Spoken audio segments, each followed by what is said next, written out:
ओम अज्ञानतिमिरान्धस्य ज्ञानाञ्जनशलाकया सत्स्वरूपमिलितं येन तस्मै श्रीगुरुवे नमः। नमो विष्णुपादाय कृष्णप्रेष्ठाय भूतले श्रीमते भक्तिवेदान्तस्वामीति नामिने नमस्ते सारस्वती देवे गौरवाणि प्रचारिणे विशेष शून्यवादी पाश्चात्य देशतारिणे जय श्री कृष्ण चैतन्य प्रभु नित्यानंदा श्री अद्वैत गदाधर श्रीवासदि गौर भक्त वृंद हरे कृष्णा कृष्णा कृष्णा हरे हरे हरे राम राम राम हरे हरे हरे कृष्णा பக்தர்களுக்கு இனிமையான காலை வணக்கம். இன்றைய பாகவத சத்சங்க வகுப்புல வந்து கலந்துட்டு இருக்கிற எல்லா பக்தர்களுக்கும் என்னுடைய பணிவான நமஸ்காரம். ஸ்ரீமத் பாகவத்துடைய 3ஆம் ஸ்கந்தம் 10வது அத்தியாயத்தோட தொடர்ச்சி. இது படைப்பை பற்றிய ரகசியம், கிரியேஷன்.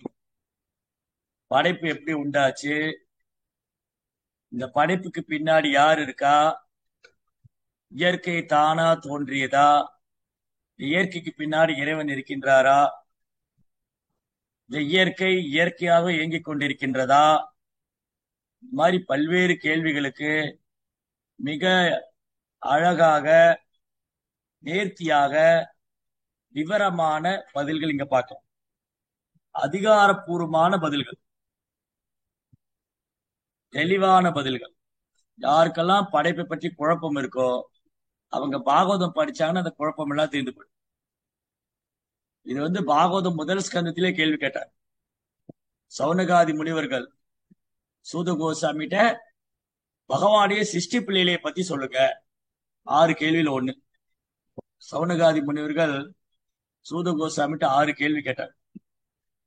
பகவான் கிருஷ்ணர் ஏன் தேவிக்கு குழந்தையாக தோன்றினார், அவருடைய பல்வேறு அவதாரங்களை பத்தி சொல்லுங்க. 1, ஏன் பகவான் கிருஷ்ணர் தேவிக்கு குழந்தையாக தோன்றினார். 2, பகவானுடைய பல்வேறு அவதாரங்களை பத்தி சொல்லுங்க. 3வது, இந்த சிருஷ்டிப்பு லீலை, இந்த படைப்பு பகவான் எப்படி நிகழ்த்துகிறார், படைப்பு எப்படி நிகழுது, அதை பத்தி சொல்லுங்க. 4வது, பகவான் இந்த பூமி விட்டு மறைஞ்சதும் தர்மம் எல்லாம் எங்க போயிடுது, யார் அடைக்கலம் பெற்றது.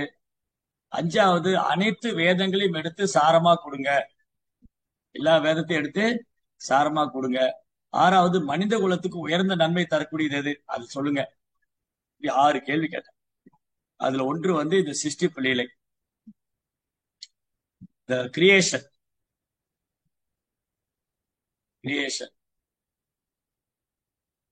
There is creation, there must be a creator. படைப்பு என்று ஒன்று உண்டு என்றால் படைப்பாளி என்று ஒருத்தர் உண்டு. படைப்பாளி இல்லாம படைப்பு கிடையாது இல்லையா? படைப்பாளி, இப்போ எந்த பொருள் எடுத்துட்டாலும் அதுக்கு ஒரு படைப்பாளி உண்டு. இந்த கர்த்தாலம், இதுக்கு ஒரு படைப்பாளி உண்டு. இது வந்து கை கடிகாரம், இதுக்கு ஒரு படைப்பாளி உண்டு. இது வந்து செல்போன், இதுக்கு ஒரு படைப்பாளி உண்டு. இப்படி நம்ம அன்றாட வாழ்க்கையில பயன்படுத்தக்கூடிய ஒரு பொருளுக்கும் ஒரு படைப்பாளி இருக்கும்போது பிரபஞ்சத்துக்கு மட்டும் எப்படி படைப்பாளி இல்லாம போயிடுவார்? சின்ன சின்ன பொருட்களுக்கே ஒரு படைப்பாளி இருக்கும்போது இந்த அதிசயம் அற்புதம் நிறைந்தது இந்த இயற்கை. இயற்கை வந்து அதிசயம் அற்புதம் நிறைந்தது. இது எங்க பார்க்கலாம்னா ஹிமாலயத்துல பார்க்கலாம். ஹிமாலயத்துல அதிசயம் அற்புதம். இப்படியெல்லாம் கூட இது இயற்கை இப்படி இருக்குமா? அதான் இயற்கை இருக்கு இல்லையா, சமுத்திரம், கடல், மலைகள், இதெல்லாம் பார்க்கும்போது பிரமிப்பா இருக்கு. இப்படி இருக்கா, இது எப்படி? ஒரு சிறிய பொருளை படைக்கிறதுக்கே ஒரு சிறிய மூளை தேவைப்படுது இல்லையா? ரோப்பா என்ன சொல்றாரு, ஒரு விஞ்ஞானி வந்து தன் மூளையை வச்சு ஒரு சிறு சிறு சாதனங்களை கண்டுபிடிக்கிறார். எலக்ட்ரிக்கல் லைட்டு, மின்சாரம், கரண்ட் கண்டுபிடிச்சான். கரண்ட் கண்டுபிடிச்சு லைட்டு கண்டுபிடிச்சான். லைட்டை கண்டுபிடிச்சவன் ஏன் ஒரு சூரியனை கண்டுபிடிக்க முடியாது கேட்டார். ரோப்பா என்ன கேட்கிறாரு, ஓகே, விஞ்ஞானி தன் அறிவை வச்சுட்டு ஒரு சின்ன சின்ன விளக்கா போடுறதுக்கு ஒரு பெரிய சூரியனை கொடுத்துட்டா எல்லா ப்ராப்ளம் சால்வ் ஆயிடுமே. கரண்ட் பில்லு வராது. மக்களுக்கு கரண்ட் பில்லு பெரிய பிரச்சனை. நாளுக்கு நாள் வரி போட்டுட்டே கரண்ட் பில்லை கூட்டிட்டே இருக்கான். அப்ப கரண்ட் பில்லு செலவு இல்லையே, கனெக்ஷன் கொடுக்க வேண்டாம், தெரு தெரு கம்பம் நட வேண்டாம், அந்த கரண்ட் கட்டுறதுக்கு போய் லஞ்சம் கொடுக்க வேண்டாம், அந்த லஞ்சம் கொடுத்து அந்த வேலைக்கு போகவும் வேண்டாம் இல்லையா? ஜேஇ, ஏஇ, எஸ்இ, ஏஎஸ்சி, என்னென்னமோ ஏஇ எல்லாம் இருக்கு. அது லஞ்சம் கொடுத்து அந்த வேலைக்கு போகவும் வேண்டாம், லஞ்சம் கொடுத்து மந்திரியாகவும் வேண்டாம், லஞ்சம் கொடுத்து கரண்ட் கனெக்ஷன் வாங்கவும் வேண்டாம். ஒரு சூரியன் இருந்தா போதும். ஆனா அது இந்த மனித மூளையால பண்ண முடியாது. மனித மூளையை வச்சு என்ன பண்ணலாம்? விதவிதமா லைட் கண்டுபிடிக்கலாம். முன்ன என்ன வந்து ஃபர்ஸ்ட் ஒரு குண்டு பல்ப் இருந்தது இல்லையா? எல்லா வீடுகள்லயும் பார்த்தா ஒரு குண்டு பல்ப் இருக்கு. அந்த குண்டு பல்புக்கு அப்புறம் ஒரு டியூப் லைட் வந்தது, நீளமா இருக்கும் டியூப் லைட். முதல்ல குண்டு பல்பு, அப்புறம் டியூப் லைட்டு, அப்புறம் ஹாலோஜன் பல்பு, சோடியம் லைட்டு, அதுக்கப்புறம் இப்ப சிஎஃப்எல் லைட் வந்துச்சு. எல்லாமே சிஎஃப்எல் லைட். அப்ப இதுல என்ன மாடர்னைஸ் ஆயிட்டே வருது. அது வந்து மாடர்னைஸ், அதாவது என்ன, நவீன யுக்தியை கண்டுபிடிச்சிட்டே இருக்காங்க. அப்ப அந்த லைட்ல தான் நவீன யுக்தி கண்டுபிடிக்க முடியாது தவிர அதுக்கு மாற்றா ஒரு சூரியன் உங்களால கண்டுபிடிக்க முடியாது. இப்போ லைட்ல ஒரு மின் விளக்குல, அந்த மின் விளக்குல நவீன யுக்திகளை அவன் கண்டுபிடிக்கலாம். விதவிதமான மின் விளக்குகள் உற்பத்தி பண்ணலாம், டிசைனா பண்ணலாம். ஆனா இவனால் ஒரு சூரியன் உற்பத்தி பண்ண முடியும். ஏன்னா அது இவனுடைய புத்திக்கு அப்பாற்பட்டது. அப்போ ஒரு சிறு விளக்கை கண்டுபிடிக்க ஒரு விஞ்ஞானிக்கு ஒரு சிறு மூளை தேவைப்படுதுன்னா, ஒரு பெரும் சூரியனை உற்பத்தி பண்றதுக்கு பகவானுக்கு எவ்வளவு பெரிய மூளை இருக்கு? ஒரு பெரும் சூரியனை உற்பத்தி பண்றதுக்கு பகவானுக்கு எப்படி பெரிய மூளை இருக்கு? அப்ப பெரிய மூளை இருக்குன்னா மூளை மட்டும் இருக்குங்க, ஆளு கிடையாதுன்னு அப்படி. கடவுளுக்கு உருவம் இல்லைன்னு சொல்றது அப்படிதான். கடவுளுக்கு உருவம் இல்லைன்னு சொல்றது எப்படின்னா, இந்த படைப்புக்கு பின்னாடி ஒரு பெரிய சக்தி இருக்குங்க, படைப்புக்கு பின்னாடி பெரிய சக்தி இருக்கு, ஆனா உருவம் இல்லை அப்படின்னா என்ன அர்த்தம்? இந்த செல்போன் கண்டுபிடிச்சவனுக்கு மூளை இருக்கு, ஆனா ஒரு நபர் இல்லைன்னு சொல்றது. இதை கண்டுபிடிச்சவனுக்கு ஒரு மூளை இருக்குனுங்க, ஆனா ஒரு ஆள் இல்லைங்க. அப்படி இது லாஜிக்கே இல்லை இல்லையா? ஒரு பொருளை கண்டுபிடிக்க ஒரு மூளை இருக்குன்னா அந்த மூளை ஒரு நபரா இருக்கு. அந்த நபர் ஒரு மனுஷனுக்குள்ள மூளையை வச்சு, மனித மூளையை வச்சு கண்டுபிடிக்கும். மனித மூளையை வச்சு ஒரு பொருள் உற்பத்தி பண்ணும்போது இறைவனுக்கு இப்ப எவ்வளவு பெரிய மூளை இருக்கணும்? மனிதனை உற்பத்தி பண்ண இறைவனுக்கு இல்லையா? அதனால இந்த ஃபர்ஸ்ட் பாயிண்ட் என்னன்னா, பகவானின் சக்தி எல்லையற்றது. அவர் புருஷோத்தமா. அவரு தன்னுடைய அறிவாற்றலை வைத்துக் கொண்டு அவர் இந்த பிரபஞ்சத்தையே கிரியேட் பண்றாரு. அச்சிந்திய சக்தி, எல்லையற்ற சக்தி இருக்கு பகவான். அதனால அவருடைய சக்திகளை நம்மளால அளக்க முடியாது. மனித மூளையை கொண்டு பகவானையோ அவருடைய சக்தியோ நம்ம அளக்க முடியாது. அதனால இது எப்படி நடக்குதுங்கிறதே இன்னைக்கு குழப்பமா இருக்கு. இந்த பிரபஞ்ச சிருஷ்டிப்பு, இயற்கை, இதெல்லாம் எப்படி இயங்குதுங்கிறதுல நிறைய பேர் குழப்பமா இருக்கு. ஒரு சிலர் ஆராய்ச்சி பண்ணிக்கிட்டே இருக்காங்க. இது எப்படி, இந்த ஹிமாலயத்துல எப்படி அதிசயம் நடக்குது, அங்க Ganga cold, ice cold water, இந்த பக்கம் 2 வெந்நீர் ஊற்றுது பத்ரி ஆசிரமம். யூகிக்கவே முடியல அவங்களால, இது எப்படி எப்படி வருது. வெளியில குளிரா இருக்கு, குகைக்குள்ள போனா உஷ்ணமா இருக்கு. அப்ப இது இவனுடைய beyond our imagination, beyond our material intelligence. நம்ம பௌதிக புத்திக்கும் அறிவுக்கும் அப்பாற்பட்டது. பௌதிகம், ஆன்மீகம் இருக்கு இல்லையா? ஆன்மீகங்கிறது பௌதிகத்துக்கு அப்பாற்பட்டது. நம்ம பௌதிக தளத்திலேயே பாக்குறதுனால ஆன்மீகம் புரியாது. அதனாலதான் பௌதிகவாதிகளுக்கு ஆன்மீகம் புரியாது. ஏன்னா பௌதிக தளத்திலேயே பார்த்துட்டு இருப்பான். இன்னைக்கு பெரும்பாலும் இளைஞர்கள் இந்த கேள்வி எல்லாம் கேட்கிறாங்க. இளைஞர்கள் இன்னைக்குள்ள அட் பிரசன்ட் சிச்சுவேஷன், இப்ப நவீன நாகரிகம், இன்றைய நவீன சமுதாயம், மாடர்ன் சிவிலைசேஷன் பேர்ல, நவீன நாகரிக பேர்ல இப்ப 1008 கேள்வி. கடவுள் இருக்காரா இல்லையா, கடவுளை பார்க்க முடியுமா, கடவுள் எங்க இருக்காரு, இதெல்லாம் எந்த மாதிரி ப்ரூவ் பண்ணணும்னு நினைக்கிறாங்க? சயின்ஸ் ப்ரூவ் பண்ணணும்னு நினைக்கிறேன். Material science cannot prove that. பௌதீக அறிவியலை கொண்டு உணர முடியாது. அந்த பௌதிக அறிவிலே அவனால் முழுமை அடைய முடியாது. ஏன்னா அதுவும் கிருஷ்ணாவுடைய எனர்ஜி தான். மெட்டீரியல் ஆல்சோ கிருஷ்ணாவுடைய எனர்ஜி. அதனாலதான் இந்த பௌதிகத்தை பிரிச்சு பிரிச்சு பார்த்தாலும் அவனால ஒரு முடிவுக்கு வர முடியல. பாருங்க, ஒரு எக்ஸாம்பிள். இந்த உடல் எடுத்துக்கணும். இந்த உடல் வந்து முதல்ல ஒரு டாக்டர்கிட்ட போனோம். அது முதல்ல வந்து வைத்தியர்கிட்ட போனோம். இந்த அலோபதி இங்கிலீஷ் மெடிசன்லாம் வர்றதுக்கு முன்னாடி, வெஸ்டர்ன் பீப்புளோடைய அந்த டாமினேஷனுக்கு முன்னாடி வந்து நாட்டு வைத்தியம் தான் பண்ணோம். அவங்க கையை பிடிச்சு சொல்லிடுவாங்க. நாடி பிடிச்ச உடனே நம்ம உடம்புல என்ன பிரச்சனை இருக்கு, கண்ணை இப்படி பார்ப்பாங்க. இங்க கண்ணு காமிங்க, இப்படி நாக்கு நீட்டுங்க, இது பண்ணுவோம். பண்ண உடனே அவங்க சொல்லுவாங்க, உங்களுக்கு கபத்தினால பிரச்சனை, வாதத்தினால பிரச்சனை, இல்ல பித்த கோளாறு, இந்த மூளையில கபம் வாதம் பித்தம், அதுக்கான மருந்து சொல்லிடுவாங்க. ஒண்ணும் இல்ல, சாப்பாட்டுல இது சேர்க்காதீங்க, சாப்பாட்டுல இதை சேர்த்துக்கங்க. அப்ப உணவுதான் மருந்து. சாப்பாட்டுல இதை சேர்க்காதீங்க, சாப்பாட்டுல இதை சேர்த்துக்கங்க, உங்களுடைய உணவுல இதை சேர்த்துக்கங்க, இதை சேர்த்துக்காதீங்க. கபம் உங்களுக்கு அதிகமா இருக்கா, தூதுவளை ரசம் வச்சு குடிங்க. அந்த மாதிரி எல்லாம் வந்து மருந்து, உணவே மருந்தா இருக்கு. இப்படிதான் வைத்தியம் இருந்தது. இன்னைக்கு வைத்தியம் என்ன ஆயிடுச்சு, அன்னைக்கு வந்து நான் வந்து 80 கிட்டு 80ல பிறந்த குழந்தை. அப்ப என்ன பண்ண, ஒரு டாக்டர் தான் எனக்கு ஞாபகம் தெரிஞ்சிருக்கு, எம்பிபிஎஸ் ஆர் எம்டி. அவர் தான் எல்லாத்துக்கும் ட்ரீட்மெண்ட் பண்ணிட்டு இருந்தார். இப்ப காலப்போக்கில் என்ன ஆச்சுன்னா, each and every part of the பாடிக்கு ஸ்பெஷலிஸ்ட் இருக்காரு. ENT specialist, skin specialist, ortho specialist, neuro specialist, cardiology, வேற என்ன இருக்கு, ஈச் அண்ட் எவ்ரி பார்ட். அப்ப அதுல கூட அவனால கம்ப்ளீட் பண்ண முடியல.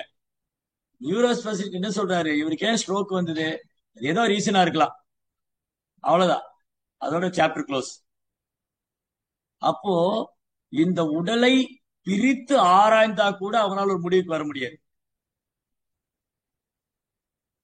அப்படி இருக்கும்போது ஒரு சாதாரண மனித உடலை பிரித்து ஆராய்ந்தாலே ஒரு முடிவுக்கு வர முடியாத சூழ்நிலை இன்னைக்கு விஞ்ஞானம் இருக்கும்போது, இந்த பிரபஞ்சத்தை எப்படி அவங்களால பிரிச்சு ஆராய முடியும்?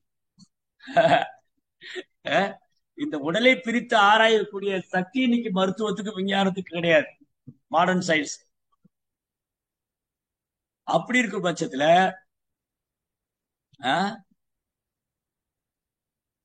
இந்த பிரபஞ்சத்தை பிரித்து ஆராயற்குண்டான ஆற்றல் யார்கிட்ட இருக்கு? ஏன்னா அது கிருஷ்ணாவோட சக்தி. பூமி ராப்போ அனலோவாயு கமனோர் புத்தி ரேவச்ச அகங்காரம் இது எம்மே பின்னா பிரகிருதி அஷ்டதா. நிலம் நீர் நெருப்பு காற்று ஆகாயம் மனம் புத்தி அகங்காரம் இதை எட்டும் என்னிடமிருந்து பிரிந்த சக்தின்னு சொல்றார் கிருஷ்ணா. கிருஷ்ணாட்டிருந்து பிரிந்த சக்தி. அதனால இன்னைக்கு பெரும்பாலும் மக்கள் என்ன நினைக்கிறாங்க, எல்லாமே இந்த கண்ணால பார்க்கணும்னு நினைக்கிறாங்க. இந்த கண்ணால பார்த்தாதான் நம்புவேன், கடவுளை முன்னாடி கொண்டு வா, இந்த கண்ணால நான் பார்க்கணும். இந்த கண்ணை வச்சு என்ன பார்க்க முடியும்? சூரியன் இல்லைன்னா நீங்க என்ன பார்க்க முடியும், நான் உங்களை பார்க்க முடியும். சூரியன் இல்லைன்னா நம்ம இருள, இந்த பூமி வந்து இருள் நிறைந்தது. ஆக்சுவலி சொல்ல போனா நம்ம இருள் நிறைந்த பிரதேசத்தான் உட்கார்ந்து இருக்கோம். இந்த பூமி வந்து இருள் நிறைந்தது. கொஞ்சம் யோசிச்சு பாருங்க, இப்ப சூரியன் இல்ல, இப்ப வந்து சூரியன் இல்ல அப்படின்னு என்னாச்சு, கரண்ட் காட்டான எப்படி உட்கார்ந்துருப்போமோ அப்படிதான் உட்கார்ந்துருப்போம். கரண்ட் இல்லைன்னா எப்படி உட்கார்ந்துருப்போம், அப்படிதான் உட்காந்து. அப்ப இந்த கண்ணுக்கு என்ன பெரிய இது பெருமை? இந்த கண்ணை வச்சு என்ன பெருமைப்படணும்? இந்த கண்ணை வச்சு ஒன்னும் பெருமைப்பட முடியாது. சூரியன் இருக்க போக இன்னைக்கு நம்ம உள்ள விஷயங்களை உள்ளவாறு பாக்குறோம். சோ விஞ்ஞானி நினைச்சுக்கலாம், ஓகே நீங்க சூரியனை எடுத்துருங்க, நாங்க கரண்ட் உற்பத்தி பண்றோம். எவ்வளவு நாள் கரண்ட் உற்பத்தி பண்ணுவீங்க? இப்ப ஏன் கரண்ட் மின் தட்டுப்பாடு போடுறீங்க, கரண்ட் கட் பண்றீங்க? விடியல ஆட்சியில கரண்ட் கட் நடந்துட்டு ஏன் நடக்குது? ஏன் மின்சார தடை பண்றீங்க? ஏன் மின்சாரத்தை கட் பண்ணி கொடுக்குறீங்க? ஏன்னா உங்களால அவ்வளவுதான் உற்பத்தி பண்ண முடியும். எவ்வளவு உற்பத்தி பண்ண முடியும்? அதுக்கப்புறம் மாற்று வழி தேடுறீங்க.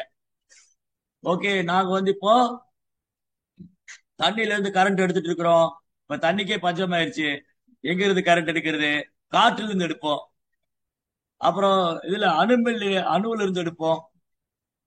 நிலக்கரி அங்க இருந்து எடுப்போம், இங்க இருந்து எடுப்போம். இருக்கிற வரைக்கும் தான் எடுப்பீங்க இல்லையா? இருக்கிற வரைக்கும் எடுப்பீங்க. அப்புறம் என்ன பண்ணுவீங்க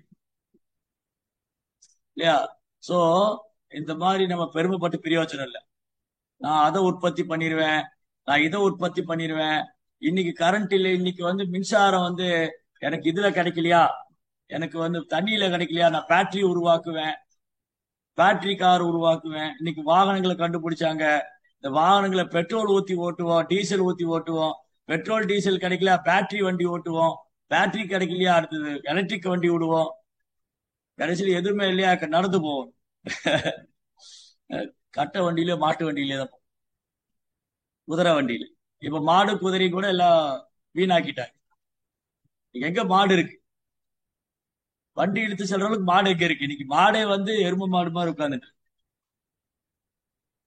எல்லாம் மரபு மாத்தி எல்லாத்தையும் நாசமாக்கிடுச்சு. அதனால இதுல பெருமை பண்றதுக்கு ஒண்ணுமே இல்லை. இயற்கையை வீணாக்கி இயற்கைக்கு எதிராக செயல்பட்டு மனிதன் தன் வாழ்க்கையை வீணாக்குனதான் மிச்சம். இந்த மனித பிறவிய வீணாக்குனதான் மிச்சம். ஆனா உண்மையில சொல்ல போனா இயற்கையோடு சேர்ந்து வாழ்ந்தா நிம்மதியான வாழ்க்கை. இயற்கையோட சேர்ந்து வாழ்றது. ஏன் லீவ் விட்டா ஓடுறாங்க? சிட்டில வாழ்றவங்க எல்லாம் இல்லையா? சிட்டில வாழ்றவங்க என்ன பண்ணுவோம்? லீவ் விட்டா எங்கேயாவது போலாமா, எங்கேயாவது பிக்னிக் போலாமா, டூரிஸ்ட் பிளேஸ் போலாமா, அங்க போல. ஏன் போறீங்க? ஏன்னா உங்க இடத்துல நீங்க வாழ முடியல. எப்படா இந்த ஊரை விட்டு வெளியில போகணும்? பெரிய பெரிய நகரங்கள் இருக்கிறவங்க ஏன் சமுத்திரத்துக்கும் கடல் பீச்சுக்கு போறாங்க? பீச்சுக்கு போகணும், அப்புறம் ஹில் ஸ்டேஷன் மலை பிரதேசத்துக்கு போகணும், குளிர் பிரதேசத்துக்கு போகணும், டூரிஸ்ட் பிளேஸ் ஏன் போறாங்க? ஏன்னா இவன் வாழ்க்கையில போர் அடிச்சு போச்சு. 24 மணி நேரம் எந்திரத்தோட வாழ்ந்து எந்திரமாவே ஆயிட்டான். எங்கேயாவது கொஞ்சம் ரிலாக்ஸ் பண்ணலாமனு போறான். ஆனா முன்ன வாழ்க்கையே ரிலாக்ஸேஷனா தான் இருந்து. ரிலாக்ஸேஷனை தேடி வெளியில போக வேண்டாம். ஏன்னா அப்ப எந்திரமயமான வாழ்க்கை இல்லை. அப்போ மனிதன் எதை சாதிச்சிருக்காங்க? மனிதன் எதை சாதிச்சா? ஒண்ணு சாதிக்கல. தன்னுடைய பிறப்பை வீணாக்குன்னு தான் மிச்சம்.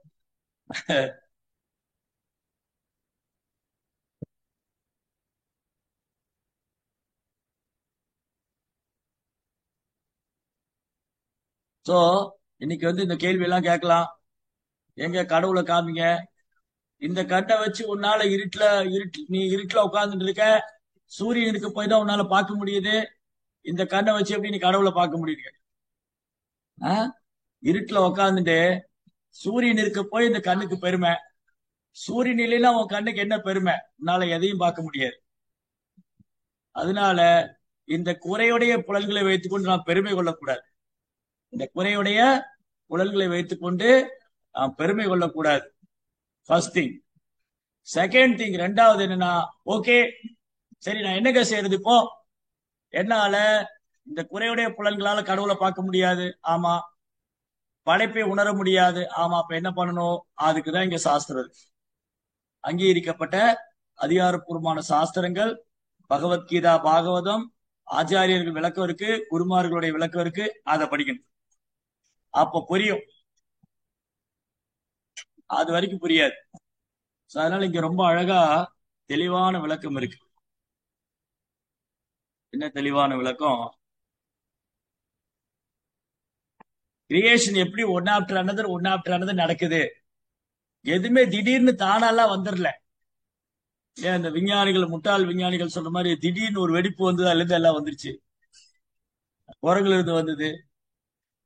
So many nonsense theory. Proper இப்படி இருக்கலாம், அப்படி இருக்கலாம், இப்படி வந்திருக்கலாம், அப்படி வந்திருக்கலாம், என்ன இருக்கலாம், வந்திருக்கலாம். பாகவத்துல அப்படி கலாம்ங்கிற வார்த்தையே கிடையாது. பாகவதத்துல இதுல இருந்து அது வந்திருக்கலாம், அதுல இருந்து இது வந்திருக்கலாம், இது அப்படி தோன்றி இருக்கலாம், அது இப்படி தோன்றி இருக்கலாம். அப்படிலாம் கிடையாது. இப்படிதான் வந்தது. அந்த இருக்கலாம், அந்த இருக்கலாங்கிற பேச்சுக்கு இடம் கிடையாது. பாகவதத்துல எங்கேயுமே இது இந்த பூமி இப்படி தோன்றி இருக்கலாம், அப்படி தோன்றி இருக்கலாம் அப்படிங்கிறது கிடையாது. இதுதான் ஸ்டேட்மெண்ட். கிளியர் கட்டா இருக்கு. கிளியர் கட்டான ஸ்டேட்மெண்ட்.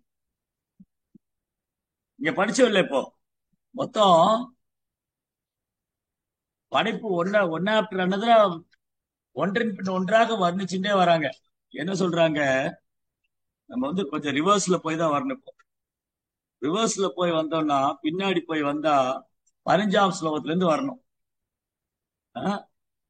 9 படைப்புகளில் முதல் படைப்பு மகத்தத்துவம்.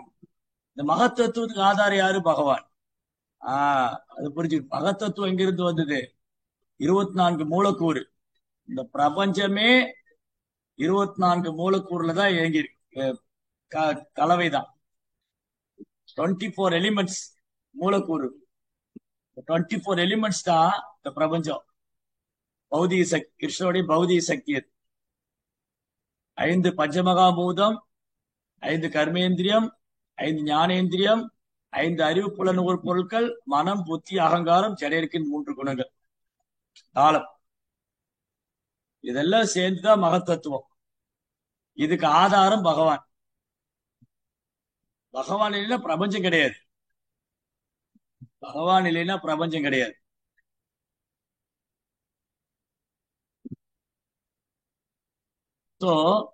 முதல் படைப்பு அவர் தான் பண்றாரு, பகவான் பண்றாரு. 2வது படைப்பு எப்படி நடக்குது? பௌதிக ஆக்கக்கூறுகள், உலகியல் அறிவு மற்றும் உலகியல் செயல்கள். பகவான் தன் கடைக்கண் பார்வையை செலுத்தியே இந்த பிரபஞ்சத்தை இயக்க செய்திடுறார். மயா தக்ஷேன பிரகிருதி சூயதே சச்சராச்சரம். அடுத்தது இந்த புலன்கள், புலனுணர்வுகள், இது 3ஆம் படைப்பு. அறிவு மற்றும் தொழில் திறமை 4ஆம் படைப்பு. இதெல்லாம் பகவான் தான் கொடுக்கிறாரு. இதை மறுக்கிறவன் தான் நாத்திகன், இதை ஏற்றுக்கொள்வன் ஆஸ்திகன். என்னது? எனக்கு அறிவு இயற்கையாவே இருக்கு, என்னுடைய தொழில் திறமை என்கிட்ட இருக்கு, அதுக்குதான் பொய்யகங்காரம். இந்த பொய்யகங்காரம் என்ன சொல்லுதுன்னா, எனக்கு யாரு அறிவு கொடுக்கல, நானே சொந்த முயற்சியில அறிவு வளர்த்துட்டேன், எனக்கு திறமை இருக்கு, நான் அதை பண்ணிடுவேன், நான் இதை பண்ணிடுவேன். இதை பொய்யாங்க. பிரகிருதியை கிரியமானானி உனை கர்மானி சர்வசக அகங்கார விமூடாத்மா கர்த்தாகமிதி மன்யதே. இந்த பௌதிக இயற்க 3 குணத்துல இயங்குது. அதனால இந்த முக்குணத்துக்கு உட்பட்ட முட்டாள் ஆத்மா என்ன நினைக்கிறான்? நான் தான் கர்த்தா நினைச்சு. அதுதான் இங்க பிரச்சனை. ஆனா இங்க தெளிவா இருக்கு. 24 மூலக்கூறுகள் மகத்தத்துவம் பகவான் இருந்து வந்தது. அது ஃபர்ஸ்ட் கிரியேஷன். அதுக்கப்புறம் பௌதிக கிரியேஷனுக்கான அந்த மெட்டீரியல், அதுக்கப்புறம் நாலேஜ், அதுக்கப்புறம் ஆக்டிவிட்டிஸ், அப்புறம் புலனுணர்வு. புலனுணர்வுக்கு என்ன சொல்லுவாங்க? Sense perception. சென்ஸ் பர்செப்ஷன், அதுக்கப்புறம் நாலேஜ், அதுக்கப்புறம் தொழில் திறமை, எல்லாம் அடுத்தடுத்து வருது. அதுக்கப்புறம் 5வது படைப்பு நற்குலரின் எதிரெதிர் செயலினால் ஆன கட்டுப்படுத்தும் தேவர்கள். அப்ப தேவர்கள் பகவான் இருந்தா வராங்க. பகவான் இருந்தா தேவர்கள் வராங்க. அடுத்தது மனமே ஒட்டுமொத்த சாரம். மனசஷ்டானி இந்திரியானி பிரகிருதிஸ்தானி கர்ஷதி. மனம் நமது 6வது புலன். நமக்கு 5 புலன்கள் இருக்கு. மனம் நமது 6வது புலன்.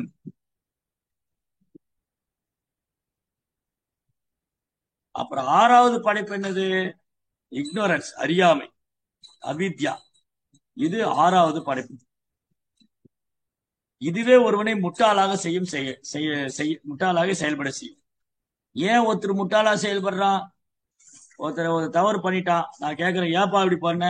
ஐயோ தெரியாம பண்ணிட்டாங்க. அப்ப அறியாமை இல்லையா? அறியாமையே ஒருத்தனை முட்டாளாக செயல்பட வைக்கிறது. அறியாம இருக்க.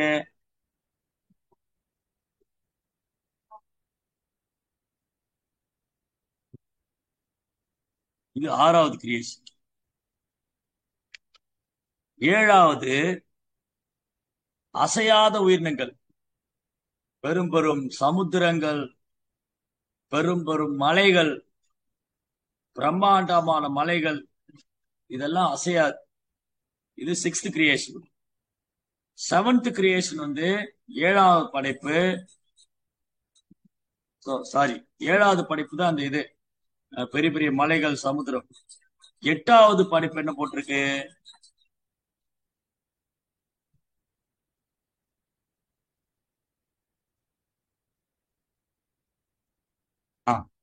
ஏழாவது படைப்புல பெரிய பெரிய மலைகள், அந்த மலைகள்ல இருக்கக்கூடிய மரங்கள்ல டிஃபரெண்ட் கேட்டகரி இருக்கு. பாருங்க, மரங்களை பத்தி சொல்லும் போது அதுல இந்த அசையாத உயிரினங்கள்ல 6 வகை இருக்கு. பூக்கள் இல்லாத கனி மரங்கள். சில மரங்கள்ல பூக்கள் இருக்காது, ஆனா காய் மட்டும் இருக்கும். பழம் பழுக்கும் வரை மட்டுமுள்ள மரங்கள். சில மரம் வந்து பழம் இருக்கிற வரைக்கும் இருக்கும், அப்புறம் அது முடிஞ்சிடும், அது லைஃப் டைம் முடிஞ்சுது. அந்த பழம் கொடுத்தா அந்த மரம் லைஃப் டைம் முடிஞ்சுது. அப்புறம் செடிகள், கொடிகள், குழல் செடிகள், துணை வலுவற்ற கொடிகள், பூக்களும் கனிகளும் உடைய மரங்கள். பாத்தீங்களா? இதெல்லாம் இவ்வளவு வெரைட்டி இருக்கு. ஒரு இன்மூவபிள், அதாவது அன்மூவபிள் லிவிங் என்டிட்டிஸ், நகர முடியாத உயிரினங்கள் இவ்வளவு வெரைட்டி இருக்கு. இன்னைக்கு வந்து செல்போன்ல விதவிதமா கண்டுபிடிச்சு பெருமைப்பட்டுக்கிறேன். ஆனா இறைவனுடைய படைப்புல பாருங்க எவ்வளவு அதிசயம், அற்புதம் இருக்கு. யத்யத் விபூதி மத்சத்வம் ஸ்ரீமத் ஊர்ஜிதமேவா தத்தத்தேவானு கச்சந்தி மம தேஜ அம்ச சமம். இங்க என்னென்ன அதிசயம் அற்புதம் பாக்குறோமோ, இந்த ஜட உலகத்துல என்னென்ன அதிசயங்கள் அற்புதங்கள். யத்யத் விபூதி மத்சத்வம் ஸ்ரீமத் ஊர்ஜிதமேவா தத்தத்தேவானு கச்சந்தி மம தேஜ அம்ச சம்பவம். இங்க எல்லாம் காணக்கூடியதும் பகவானுக்கு தோன்றக்கூடியது.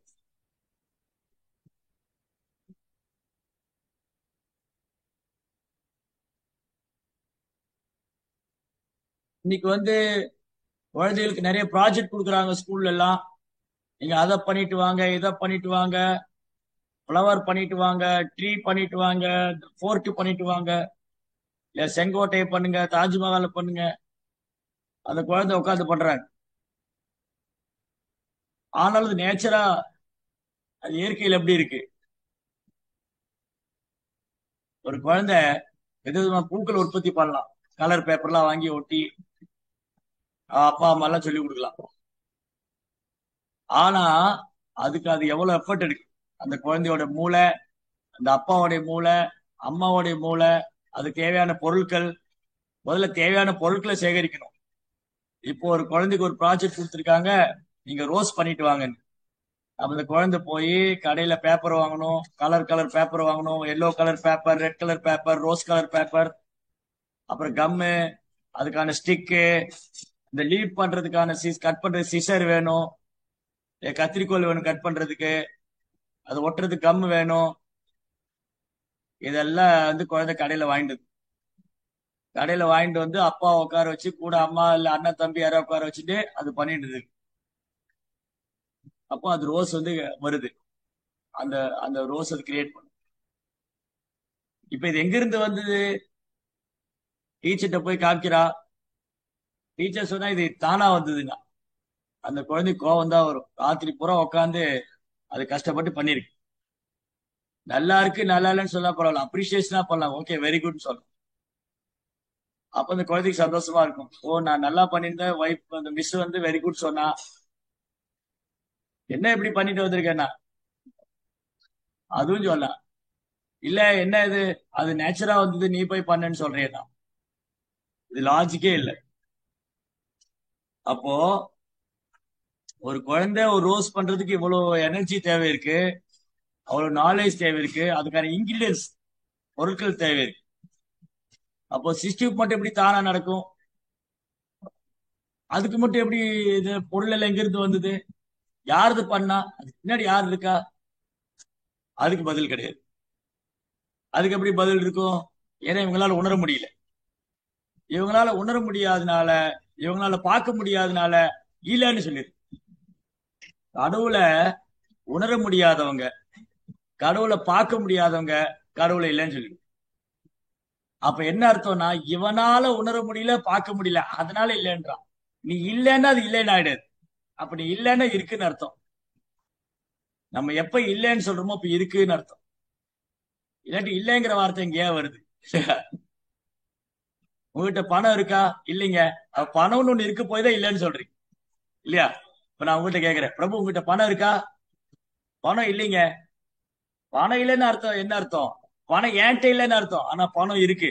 பணம்னு ஒண்ணு இருக்கு. மணின்னு ஒண்ணு இருக்கு. சோ மணி, பணம் இல்ல அப்படின்னா பணம்ங்கிறது இல்லைன்னு அர்த்தம் இல்ல, பணம் என்கிட்ட இல்லைன்னு அர்த்தம். ஏன்னா என்கிட்ட இல்ல. அதே மாதிரிதான் கடவுள் இல்லைன்னு அர்த்தம், கடவுள் இல்லைன்னு அர்த்தம் இல்ல. கடவுள் இல்ல, இவனுக்கு கடவுள் புரியல, அதனால இவன் இல்லைன்னு சொல்லிடுறான். கடவுளை என்ன உணர முடியல, பார்க்க முடியல, அதனால அவன் இல்லைன்னு சொல்லிடுறான். அதான் ப்ராப்ளம். சரி, இப்போ இருக்குங்கிறவன் என்ன சொல்றான்? அதுல அடுத்த குழப்பம். சரி, ஒருத்தன் வந்து கடவுளை உணர முடியல, பார்க்க முடியல, அவன் இல்லைன்னு சொல்லிடுறான். இன்னொருத்தன் என்ன பண்றான்? இன்னும் ரெண்டு பேர் கடவுள் இருக்காருங்க ஆனா உருவம் கிடையாது. கடவுள் இருக்காரு ஆனா உருவம் கிடையாது. இன்னொருத்தர் கடவுள் இருக்காரு, உருவம் உண்டு. உருவம் உண்டுன்னு சொல்றவங்க இருக்காங்க, உருவம் இல்லைன்னு சொல்றவங்க இருக்காங்க. இதுல அடுத்தது யாரு கரெக்ட்? இதுல யார் பர்ஃபெக்ஷன்? கடவுளுக்கு உருவம் இல்லைன்னு நினைக்கிறவங்க அவருடைய இந்த அதிசயத்தை பார்த்து மயங்கி போய் இதுதான் எல்லாரும் முடிவு பண்ணிடுறாங்க.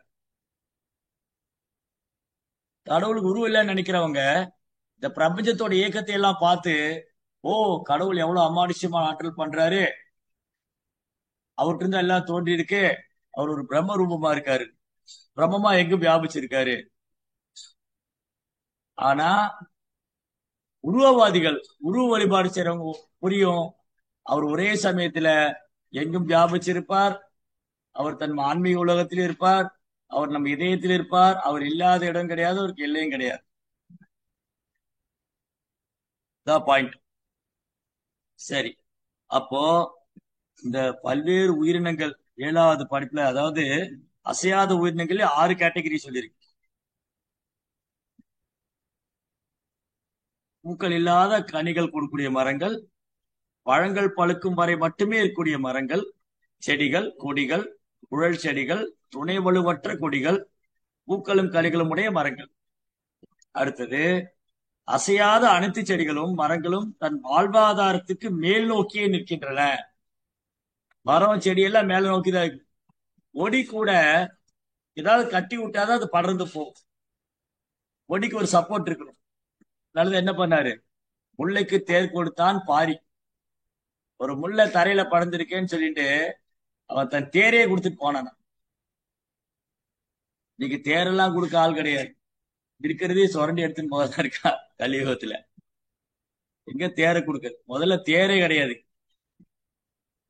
காரு தகர டப்பா தான் இன்னைக்கு ஓட்டிட்டு இருக்கான். அன்னைக்கு தங்கத்தாலான தேர் செஞ்சு ஓட்டின காலம் அது. தங்கத்திலேயே தேர் செஞ்சு கொடுத்து. இன்னைக்கு தகரத்துல வண்டி ஓட்டத்துல பெருமை. அதுக்கு பேர் வேற வச்சுக்கிறா, தங்க ரதம். நான் ஒரு இடத்துல பார்த்தேன், பஸ்ல எழுதியிருந்தது. அது ஃபுல்லா தகரம், ஆனா பேரு தங்க ரதம்னு வச்சிருக்கான். தகரத்தாலான வண்டிக்கு தங்க ரதம்னு பேர் வச்சிருக்கான். இதுதான்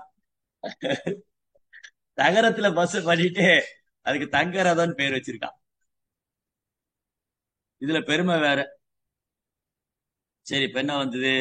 ஆஹ் இந்த செடிகள்லாம் இருக்கு இல்லையா, செடிகள் கொடிகள்லாம் வந்து அசையாத அனைத்து செடிகளும் மரங்களும் தன் வாழ்வாதாரத்துக்கு மேல் நோக்கி நிற்கின்றன.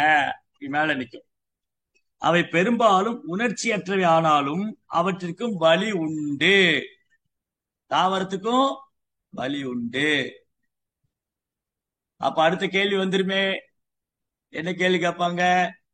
ஓ, நீங்க வந்து ஒரு விலங்கு கொண்டு சாப்பிடாதேன்னு சொல்றீங்க, ஒரு விலங்கை கொல்றது பாவம், அதுக்கு வலிக்கும். ஆடு மாடு கோழி மீன் இதெல்லாம் சாப்பிடக்கூடாது, அது பாவம். அது வேதத்துல சொல்லல. அது அசைவ உணவு கூடாது எல்லாம் சொல்றீங்க. ஆனா இங்க சொல்லியிருக்க பாகவதத்துல தாவரங்களுக்கும் உணர்ச்சி உண்டு, மரம் செடி கொடிகளுக்கும் உணர்ச்சி உண்டு. அப்ப என்ன பண்றது? அப்ப எதை சாப்பிடுறது? அப்படி பார்க்க போனா சாப்பிடவே முடியாது. தாவரத்துக்கும் உணர்ச்சி இருக்கு. சமீபத்துல கூட யாரோ பேசியிருந்தாங்க, மரங்கள் பேசிக் கொள்கின்றன, செடிகள் பேசுறாங்க, அதுக்கு பாஷை இருக்குன்னு. தெரியாது நமக்கு எந்த அளவுக்கு அதோட பாஷைன்னு. ஆனா கான்சியஸ்னஸ் இருக்கு. இங்க பாகவதம் ப்ரூவ் பண்ணு. இங்க பாகவதம் என்ன ப்ரூவ் உறுதிப்படுத்தி இருக்குன்னா, தாவரத்துக்கு உணர்வு இருக்கு. வலிக்குமா? வலி இருக்குங்க. வலி உணர்ச்சி உண்டு. கீரை கீரை தானியம் இதெல்லாம் தாவரங்கள்லாம் இருக்கு இல்லையா? இந்த தாவரங்களுக்கும் செடி கொடிகளுக்கும், மரங்கள் செடிகள் கொடிகளுக்கும் உணர்ச்சி உண்டு, வலி உணர்ச்சி உண்டு. அப்ப மரத்தை வெட்டினா அதுக்கு வலிக்கும், செடியை பறிச்சா அதுக்கு வலிக்கும். அப்ப என்ன பண்றது? அதான் அன்னெசரியா மரம் வெட்டக்கூடாதுன்னு சொல்றேன். இன்னைக்கு மரம் வெட்டி ஒரே சுடுகாடு ஆக்கிட்டேன். ஓ இந்த ரோடு பத்தாதுங்க, இது வந்து சிங்கிள் ரோடா இருக்கு, டபுள் ரோடு ஆக்கணும். சிங்கிள் ரோடு டபுள் ரோடு ஆக்கணும், அப்புறம் 4 ரோடு ஆக்கணும், அப்புறம் 8 ரோடு ஆக்கணும். அதுக்கு மேல ஒரு பாலம், பாலத்துக்கு மேல ஒரு பாலம், பாலத்துக்கு கீழே ஒரு பாலம், அண்டர் கிரவுண்ட்ல பாலம், கடலுக்கு அடியில பாலம், கடலுக்கு மேல பாலம். எவ்வளவு பாலம் பாருங்க பாருங்க. இங்க எவ்வளவு இயற்கைக்கு எதிராக செயல்படும். ராமர் வந்து ராமர் தண்டகாரண்ய வனத்துல இருந்த போது, ராமர் அப்ப எங்க சித்திரக்கூட்டுல இருந்தார்.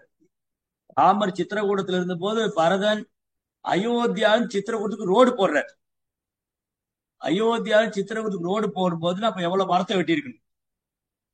அப்ப ராமர் கேட்கிறாரா பரதன்ட்ட, ஒரு மரம் வெட்டினா 10 மரம் வைக்கணும்னு சொன்னார். பரதா, நீ அயோத்தியாவிலிருந்து சித்திரக்கூடத்துக்கு ரோடு போட்டு வந்தியே, எவ்வளவு மரத்தை வெட்டி இருக்கு? ஒரு மரம் வெட்டினா 10 மரம் வைக்கணும். அப்புறம் ராமர் சொல்றாரு, மழையை மட்டும் நம்பி இருக்காத, ஏரி குளங்களை உற்பத்தி பண்ணுங்க. இது எப்போ திரேதா யுகத்துல சொல்றாரு. திரேதா யுகத்திலேயே ராமர் என்ன சொல்லியிருக்காரு? ஏரிகள் குளங்கள் பராமரிக்கப்படணும், உற்பத்தி பண்ணப்படணும், மரங்கள் பாதுகாக்கப்படணும். கலியுகத்துல இருக்கிற ஏரி குளத்துல மூடி அது மேல வீடு ஹாஸ்பிட்டலா கட்டி வச்சிருக்கான். அப்புறம் வீட்டுக்குள்ள தண்ணி வந்துருச்சுட்டான். இவன் சென்னை வாசிதான். சென்னைக்கு மிக அருகாமையில், ஏர்போர்ட்டுக்கு மிக அருகாமையில், எல்லா தண்ணி வசதியோட நீங்க தண்ணியை தேடி போக வேண்டாம், மழை காலத்துல அதே உங்க வீடு தேடி வந்துடும். நீங்க அங்கேயே நீந்திக்கலாம். நீங்க தண்ணியை தேடி போக வேண்டாம், மழை காலத்துல அதே உங்க வீடு தேடி வரும். நீங்க அங்க போட் வச்சுட்டு கூட வாழ்ந்துக்கலாம், போட் ஹவுஸ் பண்ணிக்கலாம். வீடே போட் ஹவுஸ் ஆகி, போட் ஹவுஸ். அப்ப என்ன ஆகுது தெரியுமா? சென்னையோட சிறப்பு நான் சொல்றேன். சென்னையோட சிறப்பு என்னன்னா, டிசம்பர் மாசத்துல போட் ஹவுஸ் ஆகும் வீடு. வீடு வந்து போட் ஹவுஸ் ஆயிரும். மே மாசத்துல குடத்தை எடுத்து போவான், இங்க தண்ணி கிடைக்கும். இதுதான் நவீன நாகரிகம், விஞ்ஞான முன்னேற்றம். விஞ்ஞான முன்னேற்றம். சோ என்னாச்சு பாருங்க, இங்க என்ன சொல்லிருக்குன்னா, மரம் செடி கொடிகளுக்கு வலி உணர்ச்சி உண்டு. மரம் செடி கொடிக்கு வலி உணர்ச்சி உண்டுன்னா அப்ப நம்ம எதை சாப்பிடுறோம்? இப்ப என்ன சொல்றோம், பிற உயிரை கொண்டு சாப்பிடக்கூடாதுன்னு சொல்றோம், அது பாவம். அப்படின்னா மரத்தை வெட்டலாமா? இது சாப்பிடலாமா? செடிகள் கீரைகளை சாப்பிடலாமா? அப்ப என்ன பண்றது? தப்பி எஸ்கேப் ஆயிடாதீங்க, பகவான் காபர் பண்ணி சாப்பிட்டுக்கல. ப்ரோப்பா என்ன சொன்னாரு, அதுல வந்து வலி ரொம்ப கம்மி. இப்போ ஒரு ஆடை நான் காலை வெட்டுறதுக்கும் ஒரு செடியை பிடுங்கிறதுக்கும் வித்தியாசம் இருக்கு. ஒரு ஆட்டோடைய காலை வெட்டும் போது அது உய்யா உய்யான்னு கத்தும், மேன்னு கத்தும். ஒரு செடியை பிடுங்கும் போது கத்துதாது. அப்ப என்ன வித்தியாசம்னா, இதுல வலி கம்மியா இருக்கு, அதுல வலி ஜாஸ்தியா இருக்கு. அப்போ நம்ம பாவம் தான் பண்றோம்.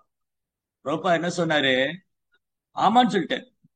பிரபுபாட்ட கேட்டாங்க, பிரபுபாதா இந்த மாதிரி நீங்க சொல்றீங்க விலங்கு எல்லாம் சாப்பிடக்கூடாது பாவம்னு, அப்ப தானியம் கொண்டு சாப்பிடுறது பாவம் தானே? ஆமா பாவம் தானே, ஆனா அதுல பாவம் கம்மியா இருக்குன்னு. ஒரு விலங்கை கொண்டு சாப்பிடுறதுக்கும் ஒரு கீரை பறிச்சு சாப்பிடுறதுக்கும் அதுல உள்ள சின்ஃபுல் ஆக்டிவிட்டியோட இந்த பர்சன்டேஜ் வந்து ரொம்ப லோவா இருக்கு. அதனால நான் என்ன பண்றேன், நான் பகவான்கிட்ட பிரார்த்தனை பண்றேன். நான் இந்த அறியாமை உலகத்துக்கு வந்துட்டேன். நான் என்ன பண்ணிட்டேன், இருள் இருந்த பிரதேசத்துல விழுந்துட்டேன். இந்த பூமி இருள் இருந்தது தான். இந்த இருள் இருந்த பிரதேசத்துல நான் விழுந்துட்டேன். இப்ப நான் வாழணும் இல்லையா? அப்ப ஜீவோ ஜீவசிய ஜீவன். நான் உயிர் வாழ இன்னொரு உயிரினத்தை சார்ந்திருக்கு. நான் உயிர் வாழ்றதுக்கு இன்னொரு உயிரினத்தை சார்ந்திருக்கேன். அப்ப மனிதனுக்கான உணவு தானியங்கள், காய்கறிகள், பால், பழம். அதை எடுத்துக்கிறது திருட்டு தான், பாவம் தான். நான் வாழ்றதுக்காக சாப்பிடுறேன்ல, அது பகவானுக்கு ஆகும். இது எஸ்கேப் ஆகிற ஒரு மாதிரி எஸ்கேப் ஆகிற மாதிரி தான் தோணும். ஆனா உண்மையில அதுல இருந்து நம்ம வெளியில வந்து ஏன்னா எப்படி வாழ்ந்து ஆகணும். அப்போ இந்த மனித வாழ்க்கைய கிருஷ்ணனுடைய செயலுக்காக பயன்படுத்தலைன்னா வேஸ்ட் ஆயிடும். ஏன்னா பகவான் நமக்காக எவ்வளவு கொடுத்திருக்காரு, தானியங்கள், காய்கறிகள், பால், பழம். அதை நான் எடுத்துட்டு பகவானுக்கு சேவை பண்ண நான் திருடன். நான் வந்து பகவான் எல்லாம் வாங்கிட்டு அவருக்கு சேவை பண்ண நான் திருடன். ஒரு அப்பா அம்மா வந்து பிள்ளைகளை படிக்க வச்சாங்க. படிச்சு முடிச்ச பிள்ளைங்க அப்பா அம்மாவை பாத்துக்கலைன்னா அதுக்கு பேர் என்னது? அப்பா அம்மா வந்து குழந்தைய வளர்த்து ஆளாக்கி படிக்க வச்சு எல்லாம் பண்ணாங்க. அந்த பையன் பாத்துக்க மாட்டேன்ட்டான், விட்டுட்டு போயிட்டான். அப்ப அதுக்கு பேர் என்ன அர்த்தம்? துரோகி, பெற்றவனுக்கு துரோகம் பண்ணிட்டான். அதே மாதிரிதான் கிருஷ்ணன் இருந்து எல்லாம் எடுத்துக்கிட்டு கிருஷ்ணன் இருந்து எல்லாம் எடுத்துட்டு பகவானுக்கு சேவை பண்ணல நம்ம துரோகி. துரோகி ஞாபகம். சோ என்ன இது? அப்ப விலங்கு தாவரங்களுக்கும் உணர்வு உண்டு, வலி உண்டு. அடுத்தது 8வது படைப்பு இழிந்த உயிர் பொருட்களாகும். என்னென்னது? இது எண்ணிக்கையில 28 இருக்கு. நிறைய. அது மோப்பம் பிடிச்சுட்டே இருக்கும். தனது தேவைகளை சுவாசத்தின் மூலம் நுகர்ந்து அறிந்து அப்படி மோப்பம் பண்ணிட்டே இருக்கும். மோந்து மோந்து எல்லாம் பார்க்கும். இது வந்து ரொம்ப ரொம்ப லோவஸ்ட் அனிமல். 8வது. 9வது என்னது? அதுக்கு அதோட கண்டினியூஷன் தான் வருது. அந்த அந்த 28ல என்னென்ன இருக்கு? அதுல பசு, வெள்ளாடு, எருமை, கிருஷ்ணமான், பன்றி, கவியமிருகம், மான், செம்மறி ஆடு, ஒட்டகம், குதிரை, கோவேரி கழுதை. சாரி, இதுக்கு முன்னாடி வந்து நோ நோ நோ நோ மோப்பம் பிடிக்கிற விலங்கு நாய். அதுக்குள்ள 4 இதுதான் இருக்கு, 4 விரல் தான் இருக்கு இல்லையா? நாய்க்கு 4 விரல் தான் இருக்கு. 5 இருக்கா?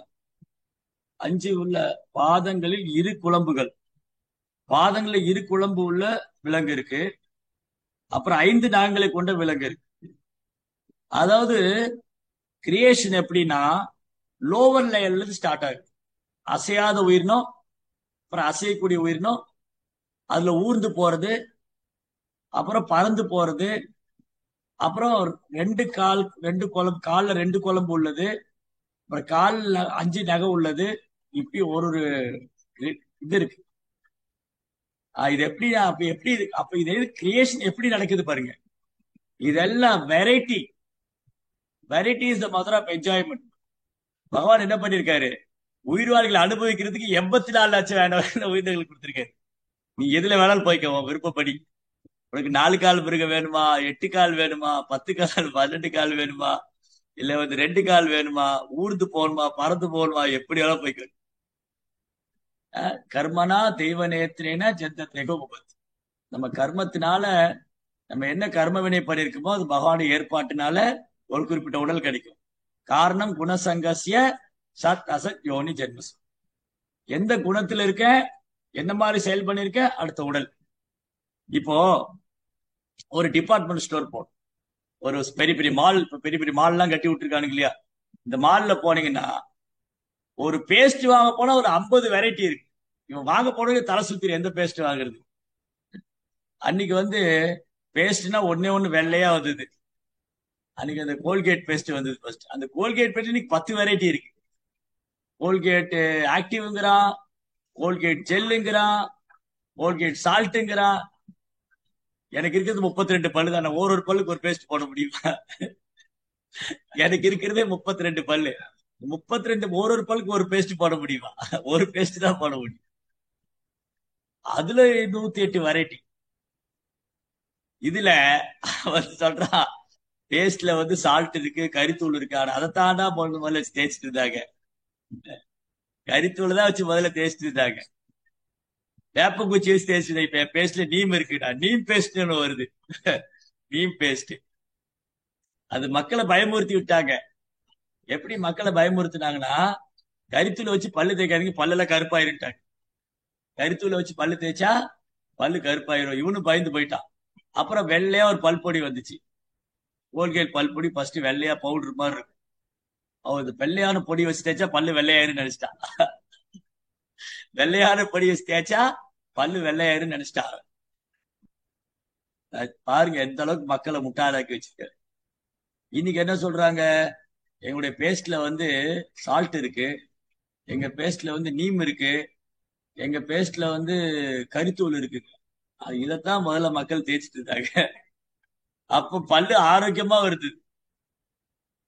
எனக்கு தெரிஞ்சு இந்த 1431 பயோரியா பல் பொடின்னு ஒண்ணு வந்து, அதுக்கு முன்னாடி வந்து கோபால் பல் பொடி, இந்த பல் பொடி எல்லாம் வந்து அதான் வச்சு தேய்ச்சிட்டு இருந்தேன். சிவப்பு கலர்ல இருக்கும், அது மாதிரி ஒரு கலர் கலரா இருக்கும். அதுக்கு முன்னாடி வேப்பங்குச்சி வச்சு தேய்ச்சிட்டு இருந்தேன். இன்னைக்கு விதவிதமான பேஸ்ட் வந்துருச்சு, ஆனா பல்லு போயிருச்சு. இன்னைக்கு என்ன பண்ற, ரூட் கார்னல் பண்றான். Root corner. அதுக்கு பல்லுக்கு கேப் போடுங்க, உங்க பல்லு போன மாதிரியே தெரியாது. ரூட் கார்னர் பண்ணிக்கங்க. போச்சு, பல்லு போச்சு, எல்லாம் போச்சு. சரி, இப்ப எதுக்கு அதை பேசிட்டு இருந்தோம்? ஆ? ஆ? பாத்தீங்களா? சோ இப்படி இந்த உயிரினங்கள்ல பல வகையான உயிரினங்களை பகவான் படைச்சிருக்காரு. எதுக்கு கிரியேட் பண்ணிருக்காருன்னு, இந்த மனுஷன் அவன் விருப்பப்படி, அதாவது ஒரு ஜீவாத்மா தன்னுடைய எண்ணத்தை பூர்த்தி பண்றதுக்காக, ஒரு ஜீவாத்மா தன்னுடைய எண்ணத்தை பூர்த்தி பண்ணிக் கொள்வதற்காகவும் அவனுடைய கர்ம வினைக்கு ஏற்றப்போ உடல் எடுத்துக்கலாம். நான் என்ன செயல் பண்ணணும் அதுக்கான உடல், நான் என்ன குணத்துல இருந்தனோ அதுக்கான உடல், இப்படி உடல் மாறிட்டே போகும். அப்போ இந்த ஃபர்ஸ்ட் அசையாத உயிரினங்கள், தாவரங்கள், அப்புறம் ஊர்ந்து செல்றது. அது பாருங்க, ப்ரோப்பா என்ன சொன்னாருன்னா, புலி இருக்கு இல்லையா, புலி போன்றவையை, இந்த விலங்கு இருக்குல்ல, புலி, சிங்கம், சிறுத்தை, இதெல்லாம் நீங்க என்ன பண்ணலாம், சாப்பாடு கொடுத்துட்டே இருந்து இடம் கொடுத்தா அதை நீங்க கண்ட்ரோல் பண்ணிடலாம். சர்க்கஸ்ல என்ன பண்றோம்? சர்க்கஸ்ல வந்து எந்த சர்க்கஸ்லயாவது பாம்பை வச்சு வித்த காமிப்பானா? மோஸ்ட்லி சர்க்கஸ்ல பாம்பு வச்சு வித்த காமிக்க மாட்டேன்.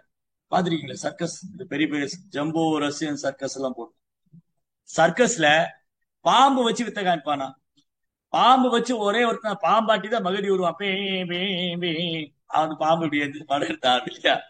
பாம்பாட்டி மட்டும் தான் பாம்பை வச்சு வித்த காமிப்பான். அவன் பல்ல புடுங்கிடுவான், இல்லாட்டி அது விஷம் கொத்திரும்.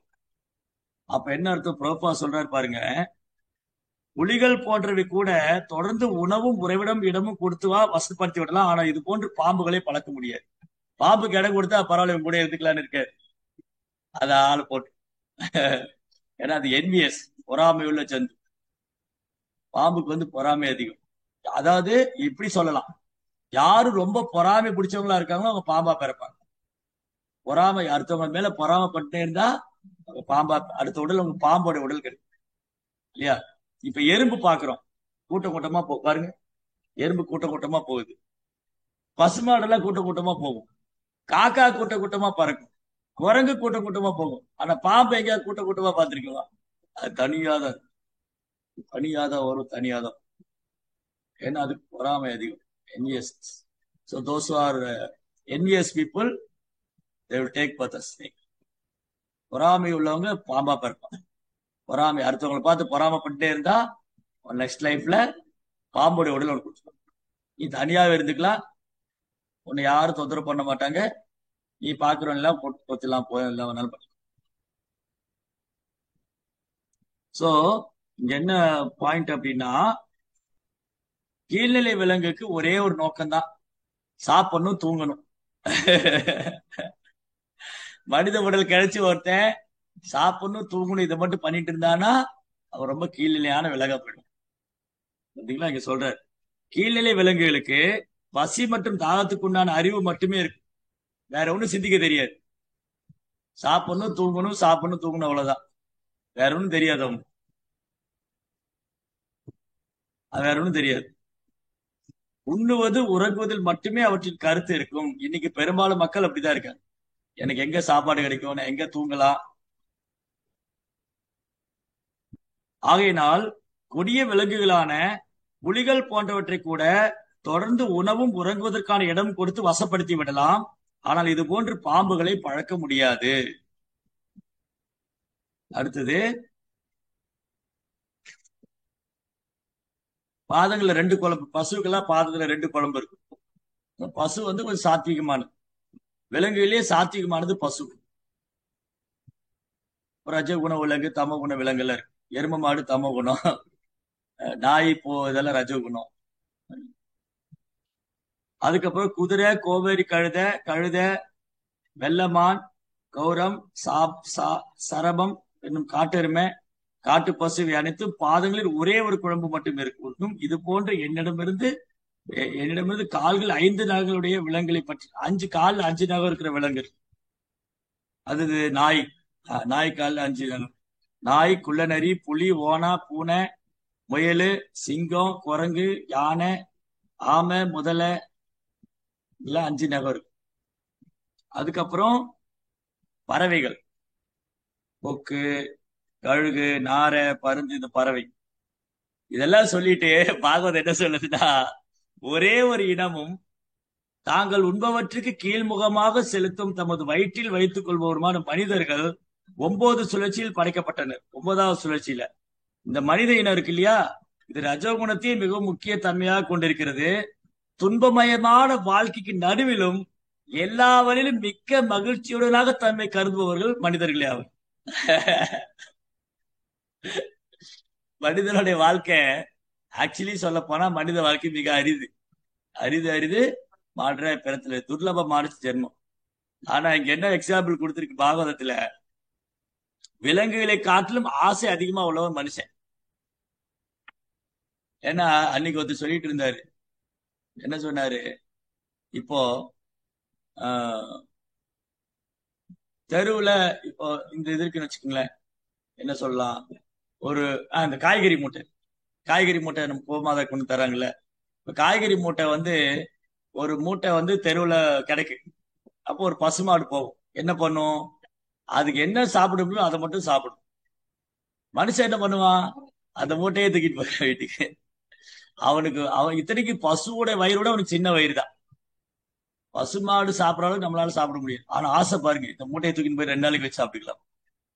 பசு கூட அந்தந்த வேலைக்கு தான் சாப்பிடும். யானை கூட டன் கணக்கா சாப்பிடக்கூடியது, ஆனா அந்த வேலைக்கு மட்டும் தான் சாப்பிடும். மனுஷனுக்கு தான் பயம், அடுத்தது கிடைக்குமா கிடைக்காதா, இல்லாம போயிடுமா, ஆசை.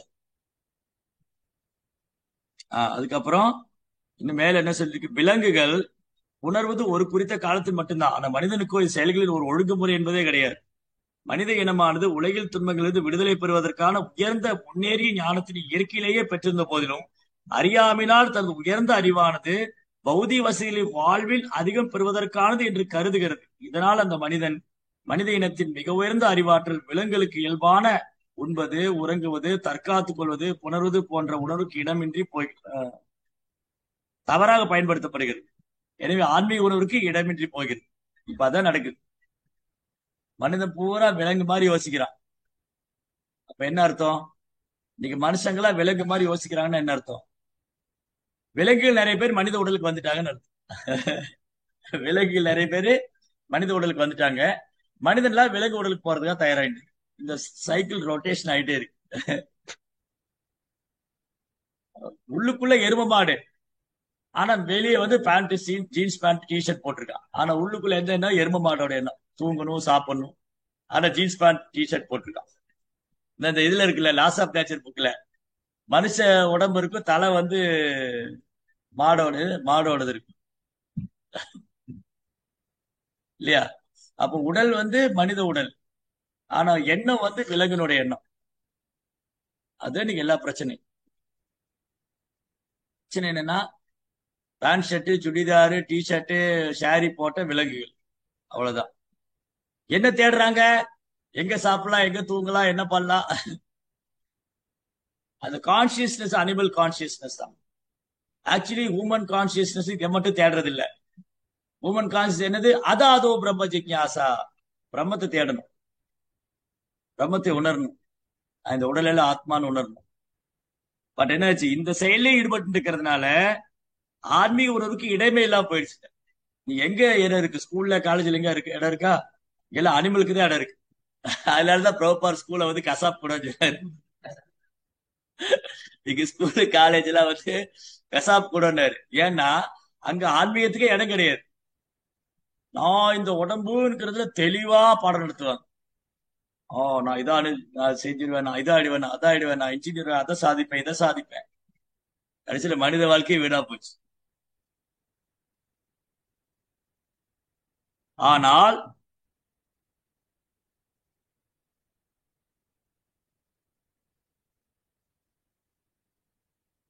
பௌதிக வசதிகளை பௌதிக வசதிகளை பெருக்குவதன் மூலம் மனிதன் தன்னை மேலும் அதிக துன்ப நிலைக்கு ஆளாக்கிக் கொள்கிறான். ஆனால் பௌதிக சக்தியின் மாயினால் அவன் துன்பங்களுக்கு இடையே இருந்த போதிலும் கூட தான் எப்போதும் மகிழ்ச்சியுடன் இருப்பதாக கருதுகிறான். யாரா கேட்டு பாருங்க, நீங்க எப்படி இருக்கீங்கன்னு கேளுங்க. யாரா ஒருத்தர் நான் கஷ்டப்படுறேன்னு சொல்லுவாங்க? ஒருத்தரும் சொல்ல மாட்டோம். இப்பெல்லாம் கல்யாண வீட்டுக்கு போவாங்க, இந்த 2 நாள் நல்ல முகூர்த்தம் இருந்தது இல்லையா? நேத்து நல்ல முகூர்த்தம், அதுக்கு முந்தின நாள் முகூர்த்தம், இன்னைக்கு முகூர்த்தமா? கல்யாண வீட்டுல போனா டிப் டாப்பா ட்ரெஸ் பண்ணிருப்பாங்க. அன்னைக்கு குளிக்காதவெல்லாம் கூட குளிச்சு ட்ரெஸ் போட்டிருப்பாங்க. எப்பவுமே அழுக்கு ட்ரெஸ்ல இருக்கிறவங்க, அழுக்கு நைட்டி போட்டிருக்கிறவங்க, அரை ட்ரெஸ் சுத்துறவங்க கல்யாண வீட்டுல டிப் டாப்பா ட்ரெஸ் பண்ணிட்டு வருவான். நல்லா குளிச்சு சென்ட் எல்லாம் போட்டு பவுடர் எல்லாம் போட்டுட்டு பயங்கரமா மேக்கப் எல்லாம் பண்ணிட்டு வந்து, நல்லா இருக்கீங்களா? ஓ ரொம்ப சூப்பரா இருக்கேன், எனக்கு என்ன? ஆனா உள்ளுக்குள்ள பூரா இது ப்ராப்ளம். ஆனா வெளியில ஒண்ணும் இல்லாத மாதிரி காமிச்சுக்க. அதனால அஹ், இது அதாவது பௌதிக சக்தியின் மாயினால் அவனை துன்பங்களுக்கு இடையே இருந்த போதிலும் கூட தான் எப்போதும் மகிழ்ச்சியுடையவனாக இருக்கிறதா கருதுகிறான். மனிதனின் இந்த துன்ப வாழ்வானது மிருகளால் கூட அனுபவிக்கப்படும் இயற்கையான வசதி கூட வாழ்விலிருந்து வேறுபட்டதாக உள்ளது. ஒரு மிருக ஒரு மிருகம் அனுபவிக்கிறது கூட மனுஷன் அனுபவிக்க முடியல. இல்ல அன்னைக்கு பாடணும் இல்லையா? சின்ன வயசுல ஸ்கூல்ல படிச்சது. என்னடா வாழ்க்கை, ஒரு மனுஷன் பாடுறான். ஒரு மனிதனுடைய மைண்ட்ல என்ன பாட்டு இருக்கோ அது பயமா எழுதிட்டாங்க. என்னடா வாழ்க்கை, என்றுமே கவலை, நிக்கவோ பார்க்கவோ நேரமே இல்ல, ஆடு போல் மாடு போல் அசை போட்டு மரக்கிளி அடியேறி நிக்கவோ ஒரு கனமே இல்லை. ஆடு மாடு கூட மரத்துக்கடி நின்று அசை போடுது, எனக்கு அது கூட நேரம் இல்லை. இந்த மாதிரி மனித வாழ்க்கை. இந்த மனித வாழ்க்கையை விலங்கு வாழ்க்கையா மாத்திட்டாங்க இல்லையா? இதுல இருந்து விடுபடுறதுதான் பாகவதம் சொல்லுது. ஜீவசிய தத்துவ ஜிக்யாசா காமிஷ்ய நாயந்திரே பிரீத்தி லாபோஜி மேயாவதா ஜீவசிய தத்துவ ஜிக்யாசா அர்த்தம் வச்சு மனித வாழ்க்கை புலன்பத்துக்காக அல்ல, கேள்வி கேட்கணும். நான் எப்படி பகவான்கிட்ட திரும்ப போறது? நான் என்ன செய்யணும்? Main point. Okay, Hare Krishna. மீண்டும் அடுத்த வகுப்புல பார்க்கலாம். ஜெய் ஸ்ரீல பிரபுபாத் கி ஜெய்.